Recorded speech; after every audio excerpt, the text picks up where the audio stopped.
Hi, Rachel. Thanks so much for having me. I'm so excited to be here. I appreciate you so much. And I know we have like incredible conversations offline. All the time. I'm like, you're my soul sister. I was so excited about this because I'm like, anytime, and I know you feel the same way because I've asked you to do so many things for One Girl Revolution. I'm like, hey, I always am like, hey, Rachel, can you do this? Let's do this together. Like, yes. So you're my soul sister. If you call me, I'm like, yes, what do you want? Yes, whatever. Whatever it is. You should just start picking up. Both of us are going to start picking up the phone. You don't even have to say anything, Rachel. Whatever you want, I'm there. I will be there. No, this is great. So for people who don't know who you are, can you give me like the Cliff Notes version of Kate Milligan and One Girl Revolution?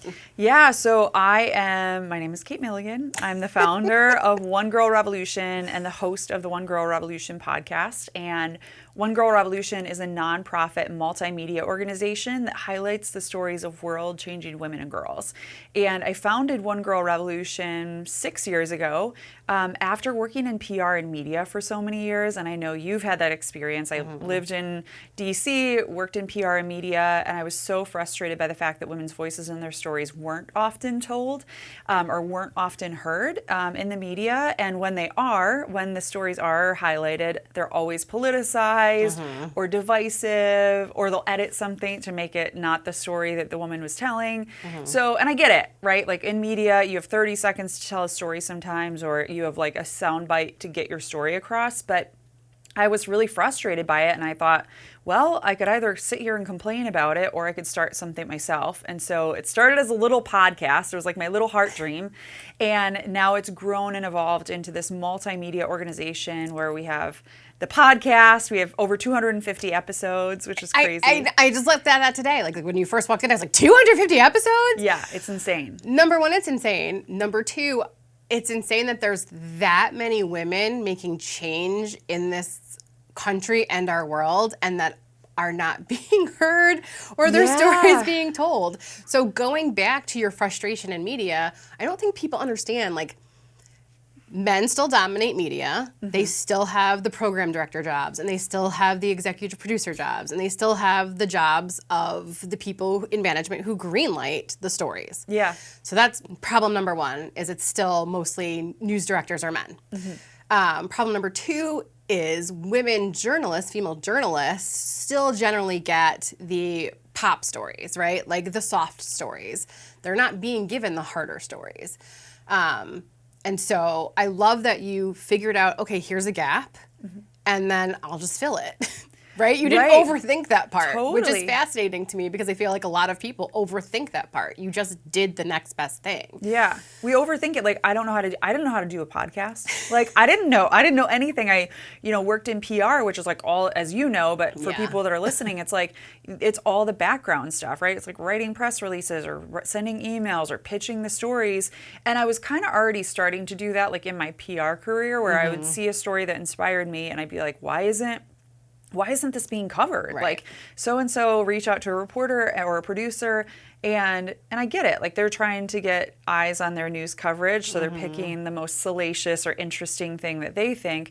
But these were all stories, to me, that were fascinating. There's still a space for those stories. Yeah, why do these women and girls come up with these initiatives or these nonprofit organizations or just something in their own community to do good? And so when I started, like, putting those stories together, I was like, there needs to be something there. And so it started as a podcast, grew into, now we have 2 documentaries.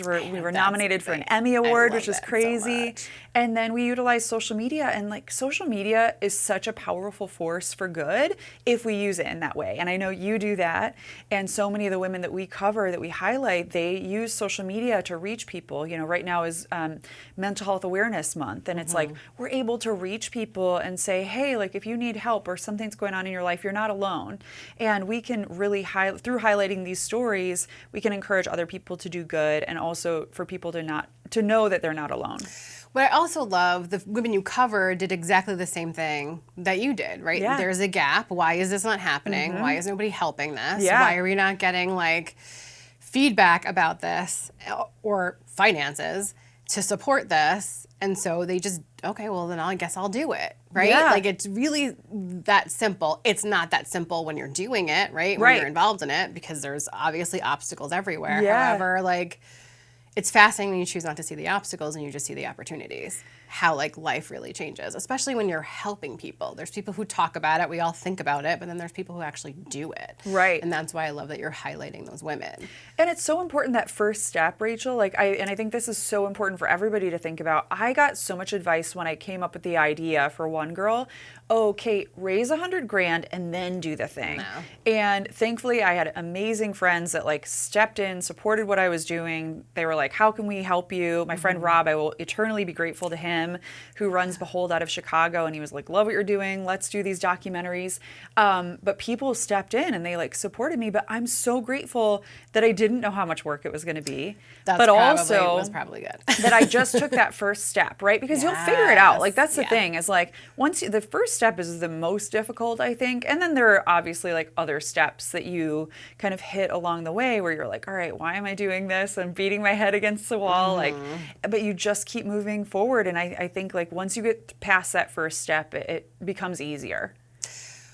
And that's the thing, like, it's just taking inspired action. I feel like so many of us get that inspiration, and then we're like, yeah, but I can't do that. And it's Right. like, but like, maybe you can. Maybe you can. And there's no barrier to entry anymore. Like, whereas news, the importance of news before, I don't feel like exists in the world as it used to. Does that make Totally. sense? Yeah. So like if you are a female reporter who feels like you're not being heard, Yeah. or you want to be a female like reporter, and it's not, like you can go cover a story. No one's stopping you from doing that. Yeah. Like just go do the thing. Utilize social media. Oh, You have yeah. Netflix now putting podcasts into their programming, which is crazy to me. Yeah. YouTube became the biggest entertainment platform and had no idea that they were going to be. And they're also Yeah. one of the biggest podcast platforms, right? And there's Right. no barrier to entry to start a YouTube channel. Totally.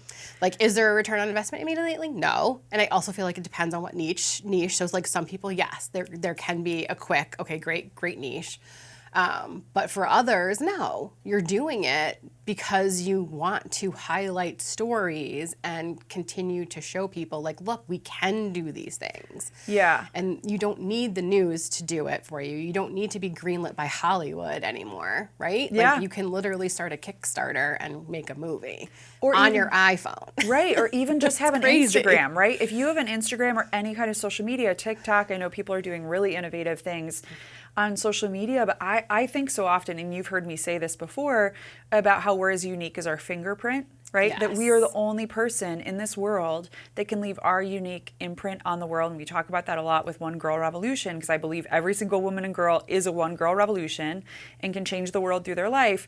But I think that it's so important for us to also take that responsibility and some ownership over if you have something, if you see a need in your community, or you have a dream that's put on your heart, to say, if not me, then who?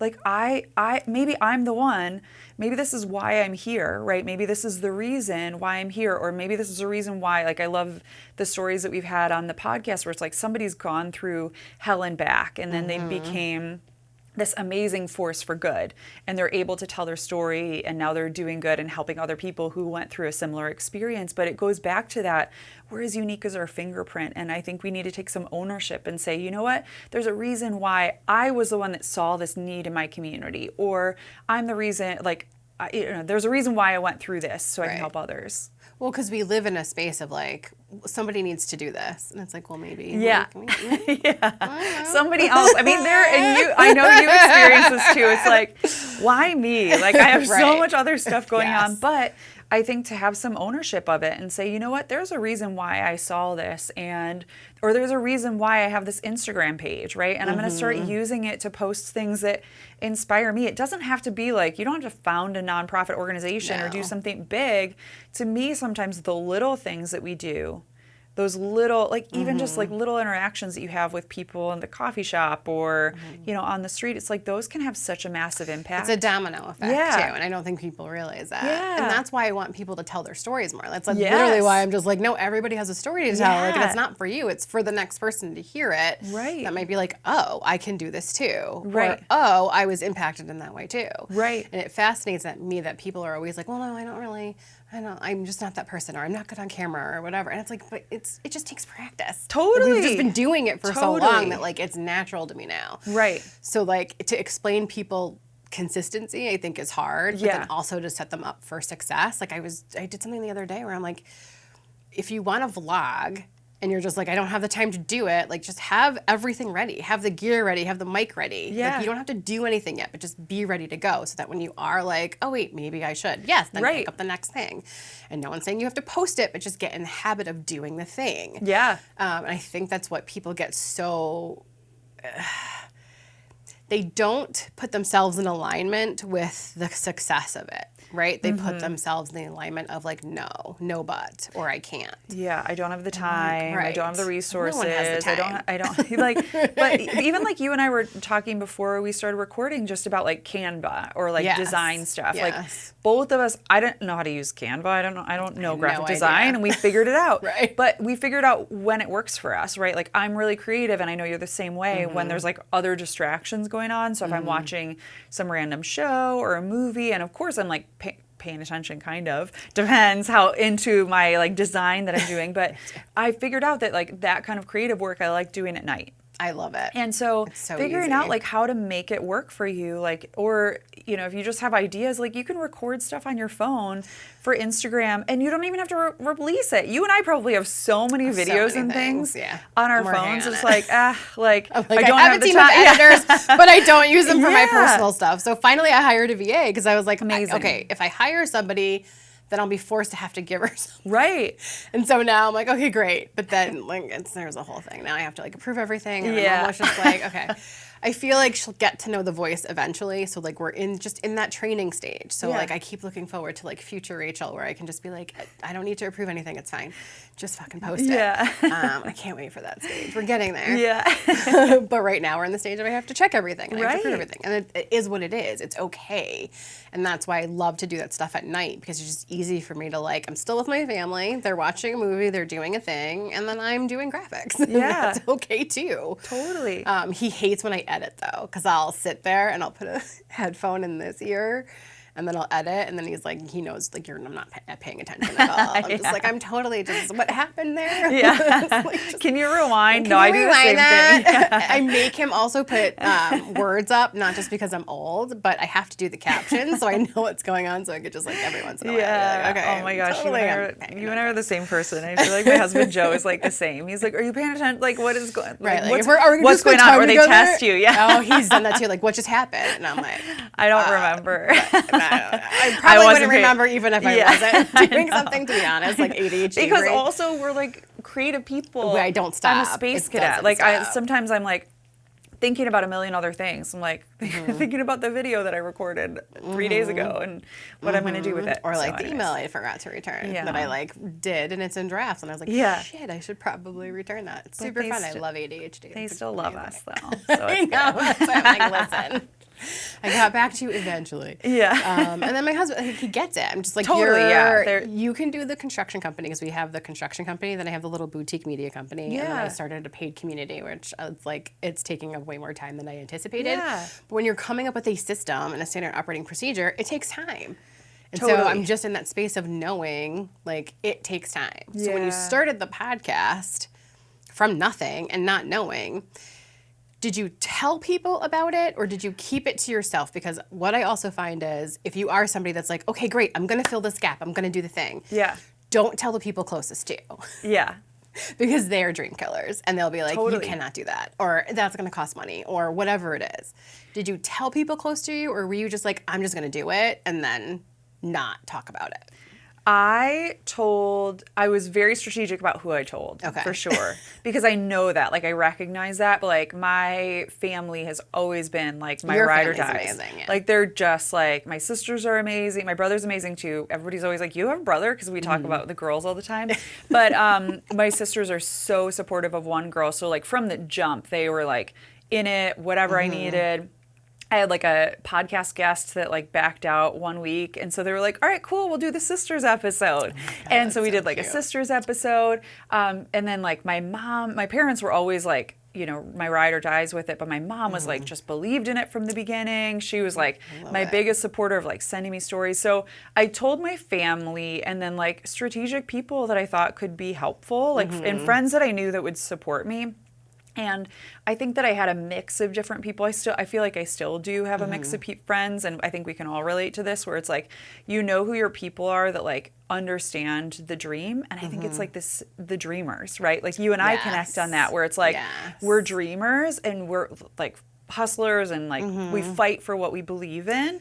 And so I think we connect on that. And so I give a lot of people grace, because some people just want like the 9-to-5 job, and they just and that's like, okay. they don't want to like push boundaries or do anything out of the ordinary, and like that's okay. And so I've learned kind of through the years to be like, all right, these are the people, these are the friends, these are like the family that just believe in what I'm doing, and they're always going to be supportive.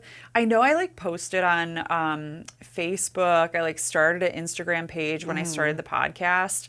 So I kind of put it out there, but I wasn't like really pushing it. And then it just like grew and evolved. And I think the more that One Girl has like hit these big milestones, like even with the documentaries, people like saw a new side to like my vision. It becomes real. Right. Right. Like, where it's like, oh yeah. Or like Kelly Clarkson, you know, when I just was like, people were, I definitely had people that were like, oh, now I get it. And like, I've literally been saying the same thing that I said on the show. I've been saying it for 6 years. And like, but that's okay. Like some people, you get on board when you need life. to get on board. Yeah. It's totally fine. I get it. Totally. I think what frustrates me, and I've said this before a million times, and I'll keep saying it a million more times, is the people that will support strangers before they support their friends' ventures and small businesses, right? Right.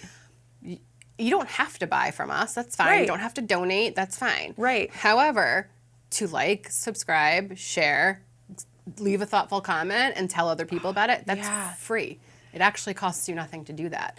And so it frustrates me because I'm just like, how are we supporting like strangers? We like know at least 5 to 10 business owners in our lives that if we just went on there every day and just whatever they posted we supported. Oh my gosh, then you can doom scroll. Then you can go support strangers. Totally. Like it's so weird to me that like that could change our lives. Oh my gosh, yeah. If the right person saw it. Right. And no, it's so weird to me. And we see that too, Rachel. Like we run our social media pages, right? So if a friend shares something, like I'm gonna see it. I get so excited. And I freak out because I'm like, too. it's great if somebody, like a stranger shares it, because that also can be like, oh my gosh, how did they find out about what I'm doing? Or like, was it through one of the interviews that I did? But when a friend, no matter what like level of friendship, but somebody that you're friends with shares something that you have done, it is like a game changer, just personally. Get so excited. Yeah. And it has momentum. Totally. And so I'm just like, oh my God, I don't understand. Like, it's so easy. Like, I watched you on Kelly Clarkson. Yeah. Like, I screen recorded. You're took what I needed. Oh my gosh. Re-edited it. It took me 15 minutes to then pop it up and tag you in it. Because I'm like, well, she's not going to be able to have the time to do this. So I'll just do it quickly. But like, that's the thing. It's like, I don't understand why.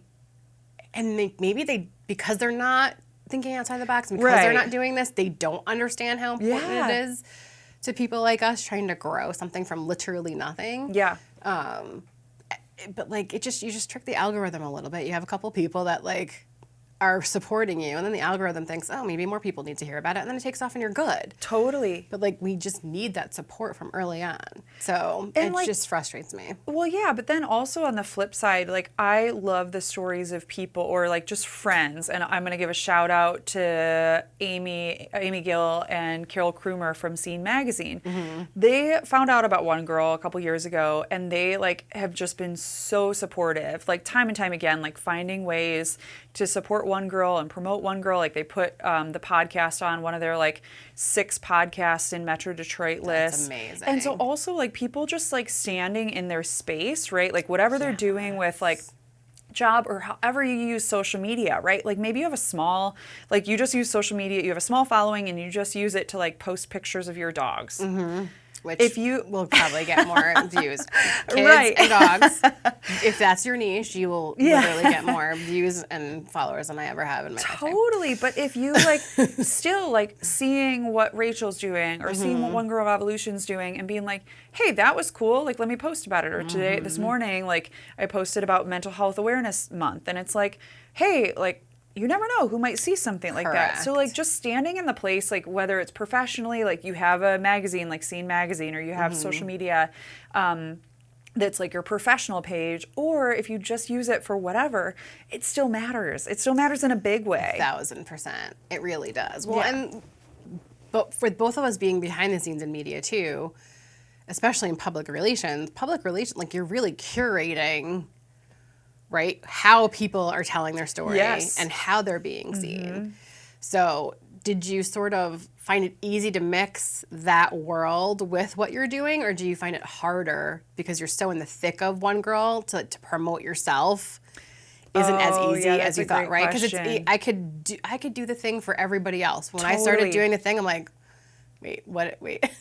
If I just took my own advice, I'd probably be way more successful. Yeah. Did you have that same issue where you're like, wait, how do I package myself and sell it like I'm doing that with clients? Yeah, it's hard because when I started One Girl Revolution, I never wanted it to be about me, right? So I, like from the jump, I was doing everything that I could be to be in the back. And then as it continued to grow, people were like, and you were one of them, like, people need to see you. Yeah. They need to know who is running this page. It's great. And like, it's great all the work that you're doing, but people need to hear from you. And so it's really been over the past couple months. And I think I have enough built up with One Girl also, like, to prove that it's like not the one, it's not the Kate Milligan show, right? It's like, no, I just really want it to be about each of these individual women, because I also want it to be this mirror that like shines out, and that every single person, not just women and girls that's listening, that they see themselves, you know, or they see like, oh, I could do that, you know? And so, so it's been a journey. I feel like it still is a journey because it is hard to put yourself out there, but people do want to hear our own experiences, and especially like the behind the scenes stuff, right? Like, okay, you interviewed 250 some, I interviewed 250 some stories. Like, what are things that I learned from them? Or like with Kelly Clarkson, people wanted to know, like, what was it like? What's she like? All these things. And so it's just like the natural human like curiosity. And I know I love reality TV, and like even our dear friend Katie McIntosh, I'm always like, what stories can you tell me? Like, we both have stories from different things, from work environments, but I'm always curious about that. But just kind of like switching your mindset to be like, no, people are just curious. They just want to know like about who we are as individuals, and like our backgrounds and our stories and things we have to share. So, well, putting the face with the brand. Yeah, totally. Makes it more human. And then if you show the behind the scenes of how you've been building it, I feel like it's just a different vibe. And I know it's very meta, and I do it all the time of like, here's the thing, but like, here's me doing the thing. Yeah. I don't do a great job. I'm getting better at it. I think you do a great job. But like, because there's so much that I just never post or don't show, and I just have to do better of. Because my whole thing is post what you live, stop living to post. Yeah. And like that lives in stories where you just show the behind the scenes, or you have a thought of whatever's happening, or hey, this is what's going on. And then a lot of people keep coming to me because they want to start a podcast, but I'm like, just go live.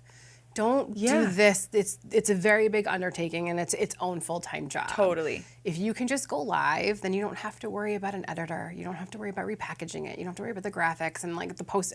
Just go live. It's posted. Then you can take that and create like short form to then promote the live. Yeah.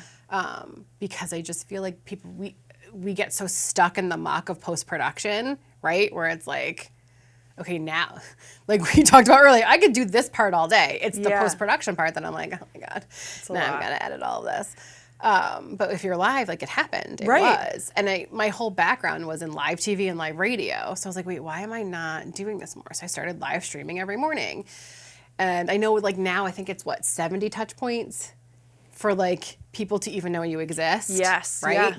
It was just crazy. Back in the day, it used to be 7 touch points. Yeah. Which is why you would hear, like, you'd see the same ad or the same commercial on TV, like, in their rotation a few times. Same thing with radio ads. You would see it in the rotation a few times. But now we have to do this 70 times on our social media, on our YouTube channels, on all the things for people to even be like, oh, wait, you know that One Girl Revolution thing?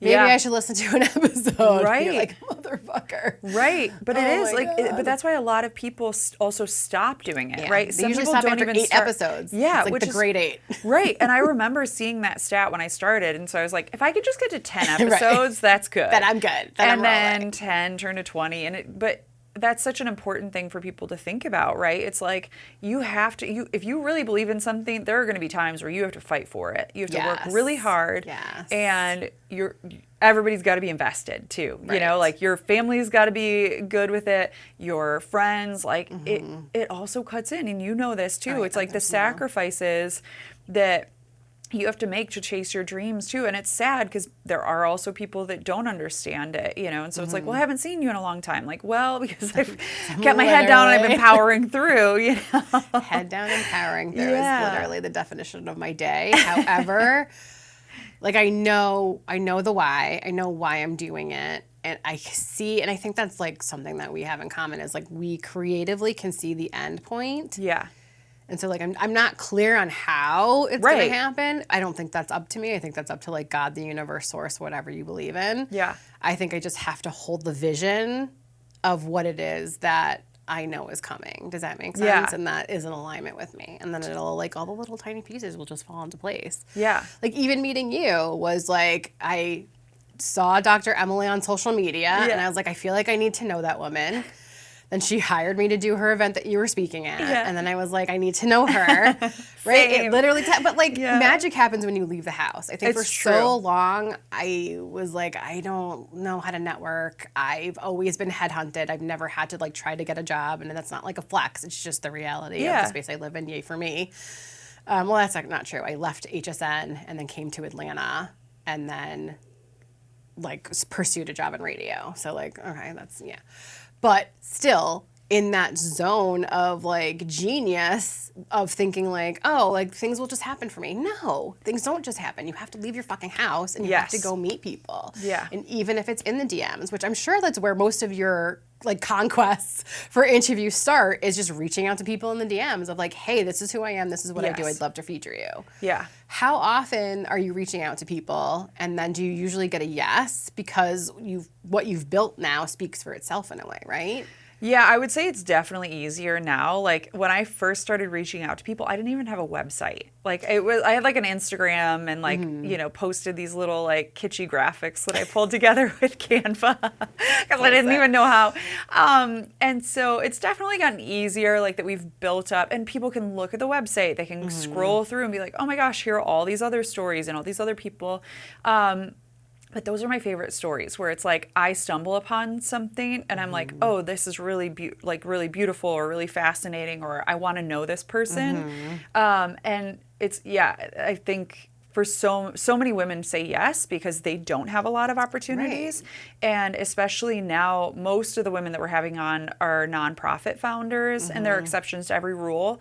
But a lot of them just don't get media coverage. And so I'm bringing them on, helping them curate their story, right? Asking the questions to help them curate it, and then talking about their organization and how can people donate, how can people get involved to volunteer. So to me, it's a win for anybody to be on, it's a right? Huge win. Even if you just take the podcast episode and send it to all of your donors or potential donors or post it on social media, because, you know, I really just want to elevate their story. And so I think that's something that is very unique about One Girl, and the work that we're doing. But yeah, it's people send me stories. I still get that.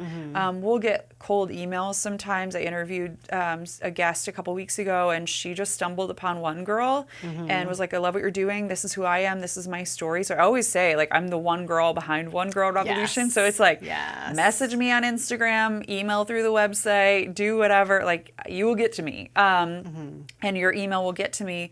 But yeah, it's like finding these really interesting stories that I feel, and I know that I said this to you before, like I believe that every single woman and girl is a One Girl Revolution. So just because you haven't been on the podcast, for anybody who's out there, doesn't mean that you're not a One Girl Revolution. Right. But I'm like looking for like the things that can get other people involved and engaged in organizations. And so we'll see where One Girl goes, because I think there's, you and I have talked about this, because it's like there's so many stories to tell, and I literally could have any woman or girl on the podcast and interview them, and they would have some incredible bombshell of a One Girl Revolution story, because I see that in women and girls.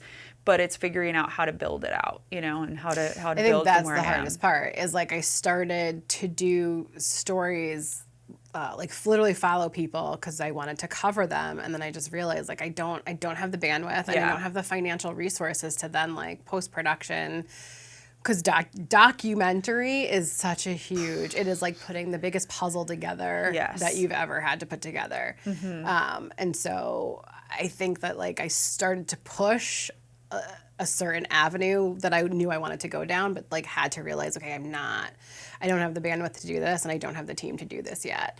And then the return on investment, there isn't a financial return on investment. I want people to know, like, when you start this, you're doing it because you have a passion for it and you have a love for it, and like it's your investment of time. Totally. And like, money. And money. Yeah. Right? Like, so it's just the reality of whatever it is that you're building takes that, but you have to believe in it, and that's sort of what keeps you going.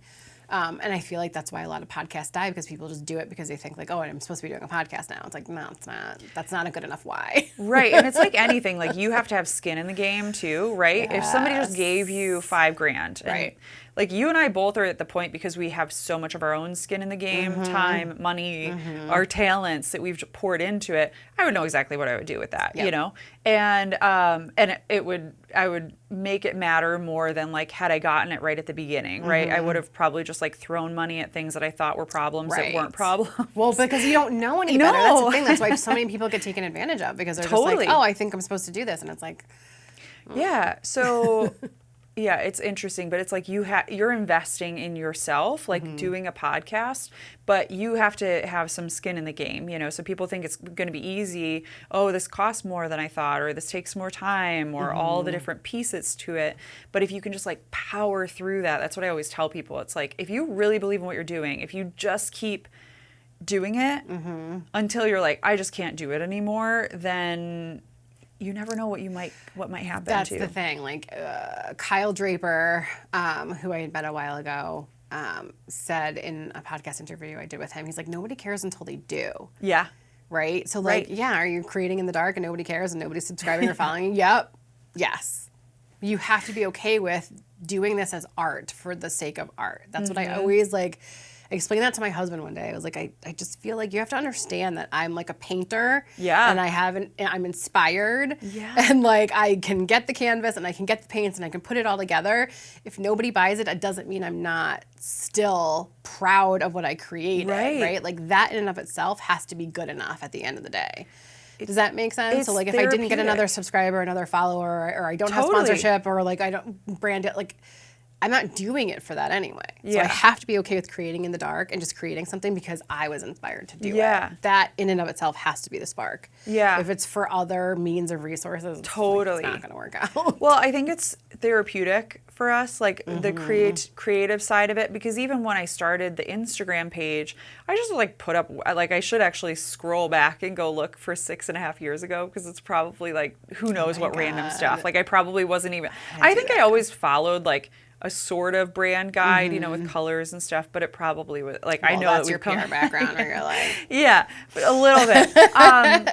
But it's therapeutic, but also there's something deeper that you and I both, we care so deeply about other people and stories and getting these stories out there. So in a lot of ways, there's like a selfless nature to it where it's like, if I was just doing it for myself, I would have lost interest by now. Yeah, no. It's too much work. Like, I don't need to be, I don't need to like, do the podcast for myself. But it's, and I can even say this too, and I know that you've had experiences with this. There are moments in life where it's like, everything else is like on fire. Like what's that, the meme with the dog where it's like, everything's fine. And like the house is like burning behind. Everything's fine. And you know, there are moments in your entrepreneurship journey or just in your business journey or just life where it's like everything is burning around you, where it's like, okay, you know, and I just experienced this. It's like Kelly Clarkson, highest of highs. Like, got back from New York, my father-in-law had a heart attack, my husband got super sick with some kind of virus, and it was like burning around, and I was like, this is great. But in those moments where you feel like, okay, I don't even have the bandwidth to like do a podcast episode or an interview or post on social media, something will happen, and one of the women will come back to you and make some comment, and my thing was Andrea Mustin, who's amazing. She started this incredible organization, Stop. It's all these incredible women that are combating suicide and talking about mental health. She's amazing. Girlfriend sent me a card to my P.O. box, and I got it, and she's just incredible. And so it was like the thing that I needed. And I was like, okay, I got Those this. little reminders. It doesn't take a lot. Yeah. And also when everything's burning, I feel like it's okay to be like, I'm just going to go to bed. Yeah. Also that. Like, I'm just okay. going to sit Tomorrow's and a new watch, day. which I had that. I was like, okay. I'm just going to sit and watch a mindless chick flick. Yep. And have a glass of wine and like not look at I'm going to turn my phone off, it. you know?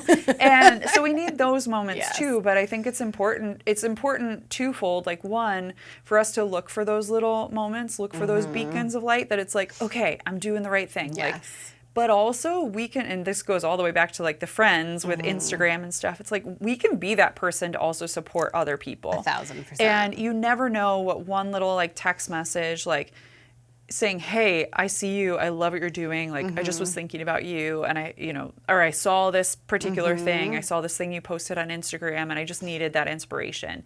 We all can be that little beacon of light for other people. It doesn't take a lot. It doesn't. Like, back in the day in media, when like you would come off the TV show, the live show at The View, right? And then it was called a postmortem. Yeah. And so essentially, like, this is built into my brain where it's like, great, you did a great job, what's tomorrow? Right? So like that feeling, that Kelly Clarkson feeling of like that high, it's always going to last for this much, Totally, right? We want the big thing because we feel like it's going to be a thing. And then it's done. And then you're like, and then my husband's sick. And then there's a heart attack. Yeah. And right? So it's just like life doesn't stop. True. Because you had those momentous moments, but you have to like be able to appreciate them, enjoy them in that moment. Yeah. Because whatever fucking comes next could be a whole other fucking disaster. Totally. You don't know. So I'm trying to learn to like just be in the moment and be okay with like what's happening here. It's just as planners, right? Like it's so hard because it's like, well, but I want to get here. And it's like, no, be here now. That's a great way to think about it, like with The View, where it's like, all right, cool, you did a great job, bye. Right. Like Because what's that's tomorrow? how it is. It's like a moment, you know, like people were like, oh, how has like the past month and a half been? I'm like, it's been a wild ride. It was great. It's insane. But it's like great. And like, yeah, it's, there are opportunities that come along with any of that kind of stuff. But yeah, you just got to keep powering through. And I know you're doing that so much. Like, well, and that's just entrepreneurship and owning a Totally, business. yeah. If you don't want to quit and you don't cry like at least once a week, like, are you really successful? No. Like all the time. Generally my period comes around. It's when I'm like, I'm quitting all of this. I just want to do nothing. Like, and then I'm like, and then you're like, wait. "Oop, there it is. Yeah, that's why I don't make any decisions during that time. I'm like, we're just gonna ignore that, boys. Everything's fine. Everything's fine. But your advice of like stepping back too is Yeah. so important. Like You in those have moments, to. like, okay, like, or put things on pause, right? And I know that you and I both have done that so much. Like even in the summer, I was kind of thinking about like, okay, when am I gonna put One Girl on pause, or just like set it up where it's Or like batch create enough so that you're covered for 2 months. Yes. And then it's So, done. or like take a little break from the podcast because it is a lot putting out a weekly podcast and creating those spaces to say also the world is not going to end if you don't post on Instagram No, one day, no. you know, and like giving yourself grace in that and being like, you know what, this is all I can do. And especially there are people out there doing incredible stuff, even TikTokers and all these amazing people that are, you know, these influencers, they have a whole team working with them. Yes. And so sometimes when I see those kind of people, I'm like, okay, I have to give myself grace and say, you know what? I can't do that this week, or I can't do that today. I'm going to take a break and I'm going to breathe and I'm going to find a pocket of time on the weekend just to like go and do something that brings me joy. That's why I love batching too, though. Yeah. Like if you just can get like, okay, let's do, I think my max I can do energetically is 3 in a day. Like after 3, I'm like, I want to die. Yeah. But like you can knock enough out, Yeah. and then the next batching is then editing, and then right, so that you can at least like make space for it in your life. Yeah. Because otherwise you literally feel like you're sinking. And Yeah. you're just like, how do I keep up with this? But again, like nobody cares. Yeah. So that's the other thing. I think I didn't post something last Sunday because I had too much on I couldn't do it. And I was like, nobody cares. Like, just, okay, then you don't post something today. And that's okay. And I was like, okay. Like, just the conversation with myself. I'm like, all right. Yeah. Like, nobody cares. Nobody asked me where the fucking episode was. It's No. just it's something that I created for myself. Right. And so it's like, I felt disappointed, but at the same time, I was like, but it's fine. Nobody It's cares. fine. It's okay. And then I you'll needed come back the time. stronger. You'll come back stronger. Right. Like, that's also, one of my friends always says, the revolution never stops. It just takes naps from time to time. Legit. And I'm like, that is so true. That It's is like, so it's true. okay. You got to take a nap, and then you'll come back stronger, and you'll come up with more creative ideas, which I know you have. It's like, if you Yes. have that break, Yeah. you'll come back and 1,000% every time. totally. And then you fall in love with it again. Oh my You're like, gosh, I yeah. love this, and this is why I'm doing this. Totally. You have to take that break. But if you're in burnout and you're Oh just my doing it gosh. because you have to keep don't do it doing, just like, to do it. Like, that's no. also the thing is like, No. people are just like, well, I have to post something. Like, and then they just, it's like, don't. nobody, just don't do it. If you don't have it in you, like, take a break and come Right. back. Nobody's missing it. The algorithm doesn't care. When you show back up, actually, I think the algorithm sometimes is like, oh, you're here to play again. Yeah. I'm going to like, give you an extra push. So that you Yeah. get addicted to this again. Right. So talk to me about little Kate, because I know you went through something that I relate to, but not as when I was a child. So talk to me about little Kate and what you went through with the bullying. I have my own one girl revolution story, right? Like, I believe that Yes. every single woman and girl has a one girl revolution story, and we're as unique as our fingerprint. And, so I came up with the idea for One Girl. I started it because I thought, like, oh, I worked in PR, all the things that I said.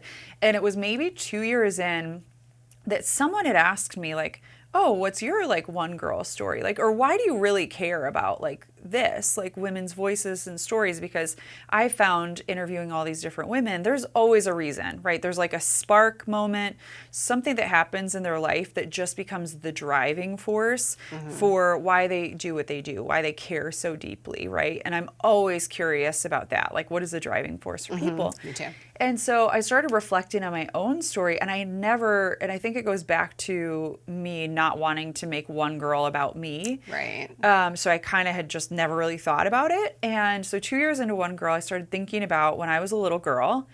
And so I was this very feisty 4-year-old. And I'm one of 4 kids. I have an older brother and 2 younger sisters.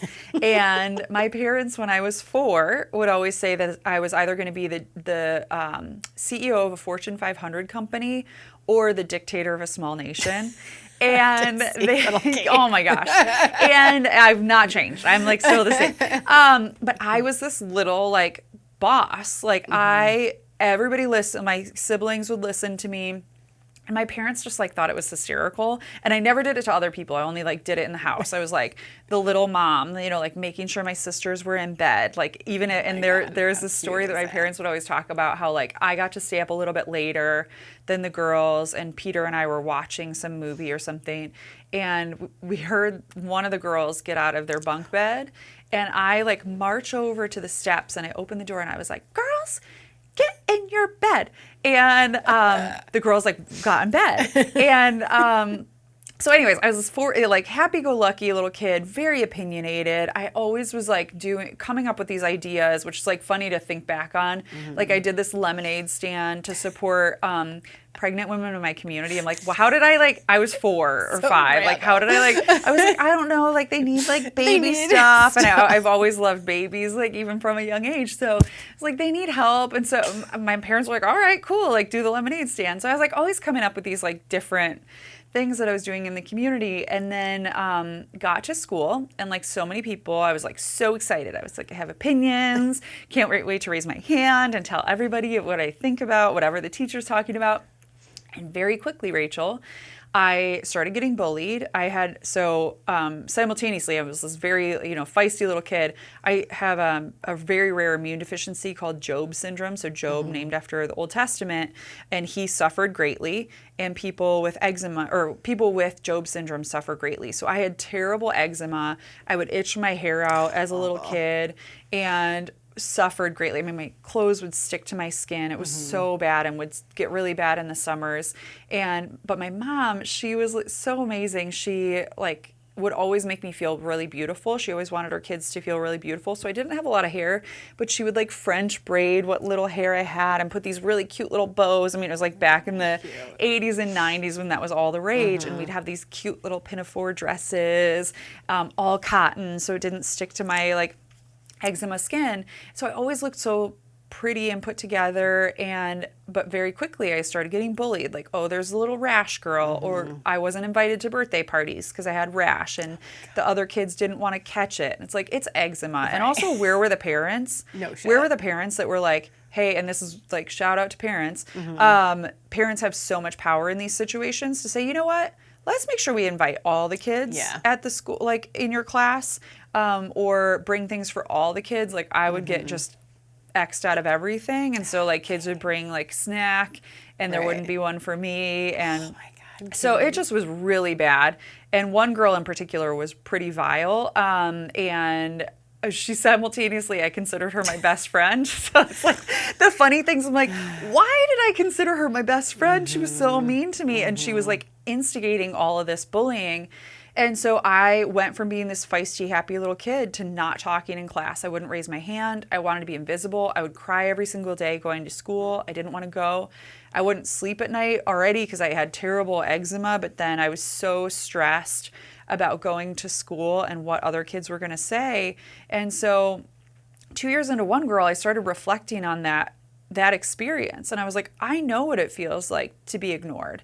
I know what it feels like to have no voice, to be forgotten about, to be marginalized, all the things that I think all women and girls can relate to in different ways. You know, it doesn't necessarily have to be a childhood bullying situation, but we all know what that feels like. And for me, thankfully, I had the mom that I did who was like, all right, we're going to like get you in Irish dancing. Like, Irish dancing became my magic feather, where it was like a special thing that was really unique that I got to do in the talent shows. And it kind of helped me find my confidence again and like find my voice. But that story is like my One Girl story. It's like, that's why I care so much. And that's also a driving force for me that I think back to. It's like, I know what it feels like to be forgotten about, and I don't want any single woman or girl to ever feel that way. That's so beautiful. And like, I love that you came to that conclusion, though, because you could have stayed in that little space and kept yourself there, like a lot of people do, especially women do. Totally. And like, and let those experiences, and I still have, like, even I reflected, like, being in PR, it's like there still were instances where I would be like in a group setting, and it's like you have to like muster up the courage to raise your hand, because I still go back to little Kate sometimes, you know, and you still, like, that trauma, because it was a trauma, can still affect who you are as an adult. But I think recognizing it and seeing that, and like you said, like not staying in that, not staying in that victim survivor, I think victim. Yeah. I had a celebrity recently, not Kelly Clarkson, because we love Kelly. She's an angel, and we love everything. But because I've been careful how I've told this story, because I'm like, yeah, I have to, like, it's not Kelly. But I had another celebrity that I met, it was last summer, and I went up to her. It was like this whole situation where I got to get a picture with her. She claims to be this like feminist and do all this like pro-woman stuff. And I was like, oh my gosh, she's going to love One Girl. I'm so excited to tell her about it. And so I go up, and they're doing this photo op or whatever. And I said, you know, I'm Kate Milligan. I founded One Girl Revolution. We're a nonprofit multimedia organization that highlights the stories of world-changing women and girls. And she smiles, and we take the picture, and she turns to me and says, one woman can't be a revolution. Rachel, it knocked the wind out of me. And now I'm ready for that moment. Right. But in that moment, it like caught me off guard, which is probably how you were in the situation that you experienced. Like, And I was like, well, we have hundreds of stories that show that one woman can be a revolution. And then I was like, also we're highlighting like that, yeah, no woman is an island, and like, you know, women, we need support systems. All of it, not just women, everybody needs community, right? You can't just do something. But I kind of stepped away from, and then like she got shuffled, whatever, you know, and the next person came to take a photo. But I reflect on that scenario similar to yours, where it's like, why? Why would you say something like that to somebody? Like, here I am, this woman that's like chasing her dream, and why And would you also, just like, put somebody down? What limiting belief do you have in your life Right? that you really don't think people can make huge change?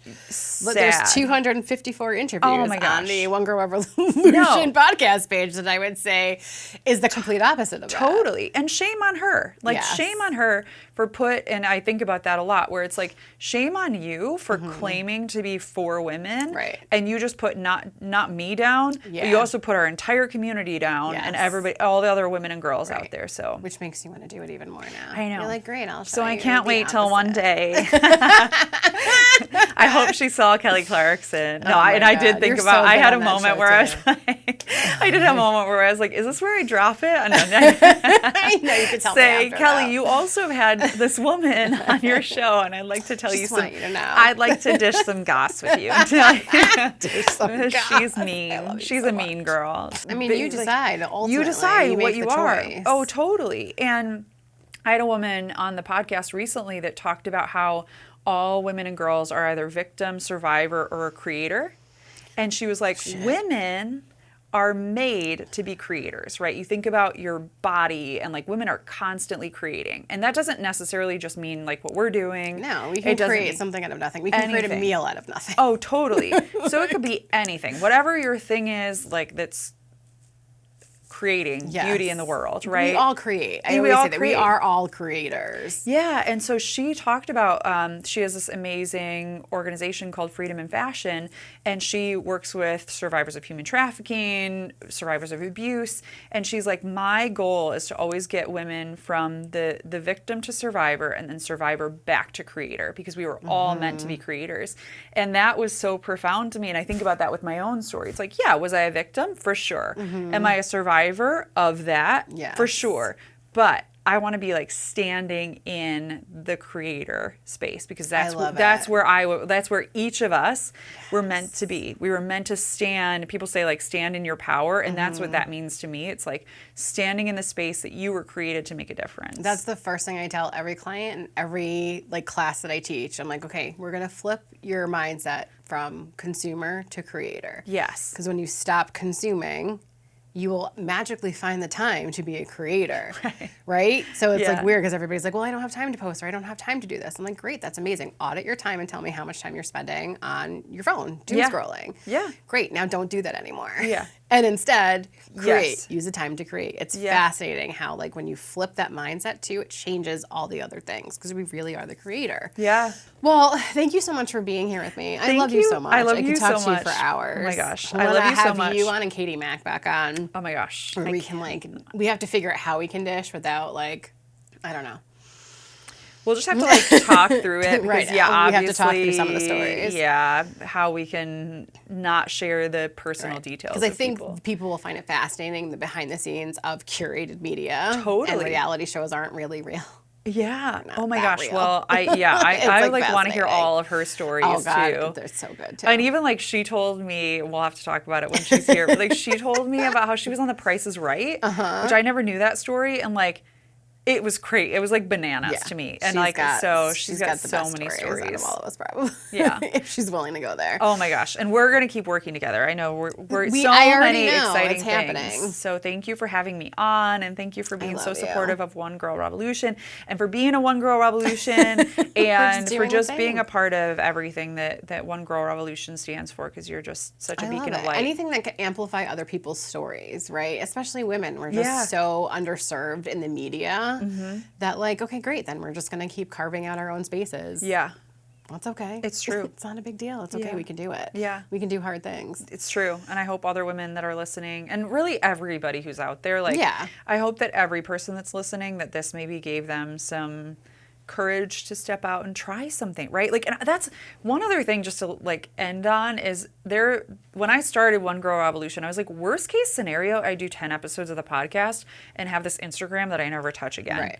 Like, what is the, like, it's not a huge loss. It's like, No. no, just do the thing and try it. And nobody's going to, like, stand up and, like, mock you or, like, and even if they nobody do, who cares. cares? Like, who cares? They really like, the don't. people that are going to support you are going to support you. 1,000%. So I And encourage, just focus on that. And Yeah. don't focus on the negativity. And I Totally. feel like that had to change in my brain where it was Totally. like, oh, okay, I can just do the thing with the tone. Yeah. Yeah. And the way I speak, and it is what it is, and I move forward. Yeah. Like, it's okay. So what? Yeah. I will put all the links to all of her things in the description. Where do you want them to go? Do you want them to go to the website, the podcast page? Yeah, I mean all the things. Like you can follow us on Instagram, Facebook, Twitter. We're all One Girl Revo. You can subscribe to our YouTube page. So it's One Girl Revolution. Our website is one girl. So the number onegirlrevolution.com. And our podcast is up on Apple Podcasts, Spotify, everywhere people listen to podcasts. So I always say the free and easy way, like you said earlier, is just to follow and share. Yeah. Follow and subscribe to the podcast. And there's so many stories that it's like, if somebody's listening for the first time, I'm like, just scroll through. Scroll through and see what pops out to you. And like, yeah. Exactly. So, but thank you so much for having me. You. I love you too. Yay! Jazz hands. We're like ending with jazz hands. Your story matters, but creating content that actually tells your story, builds your brand, or gets you booked, that can feel overwhelming. But that's where producer Rachel comes in. Producer Rachel and her team make it effortless, turning just one 30-minute video call into a month of high-impact content that positions you as the go-to expert. We're talking a YouTube episode, a podcast episode, a blog, a newsletter, reels, stories, infographics, and more. When I had to jet off to New York City for the Kelly Clarkson show, who stepped in to cover for me? Producer Rachel. When the power of her needed coverage, who stepped in? Producer Rachel. When I needed a guest host for the One Girl Revolution podcast and fresh content for social media, you guessed it, my girl, Producer Rachel. Entrepreneurs, nonprofits, and brands can also hire Producer Rachel to create high-impact content that elevates their message and expands their reach. If you are ready to invest in your voice, your brand, and your future, go to sandgmediagroup.com. That's sandgmediagroup.com for more info and to connect with Producer Rachel today. Trust me, she will make it happen.